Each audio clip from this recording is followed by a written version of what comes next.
how to add the OneNote New Note widget to the home screen on the Samsung Galaxy S24 series.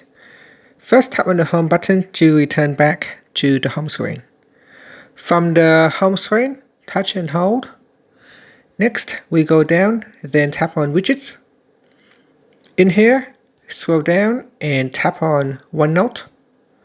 After that, touch and hold on OneNote New Note. So this is the icon for OneNote New Note. Now once it is on the home screen, you can quickly tap on the shortcut, and this will allow you to open up a new note. And from here you can start to create your new note.